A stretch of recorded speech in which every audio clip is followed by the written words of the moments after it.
আপনার এসএসডি কখন চেঞ্জ করতে হবে আপনি চাইলে তা নিজেই চেক করতে পারবেন। আপনাকে আর কষ্ট করে সার্ভিসিং এর দোকানে যেতে হবে না। কিভাবে তা চেক করবেন চলুন দেখিয়ে দিচ্ছি। এর জন্য উইন্ডোজ সার্চে গিয়ে টাইপ করুন সিএমডি, তারপর রান অ্যাজ অ্যাডমিনিস্ট্রেটর থেকে আপনার কমান্ড প্রম্পটটি ওপেন করুন।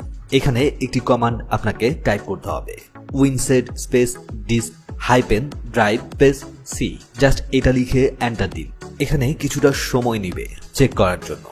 রিড এবং রাইট স্পিড যদি 400 থেকে 500 ভেতরে থাকে এবং পাশে যে রেশিও দেখতে পাচ্ছেন এটা 6 থেকে 10 এর ভেতর থাকে, তাহলে আপনার এসএসডির হেলথ ভালো রয়েছে, আপনার এসএসডি চেঞ্জ করতে হবে না।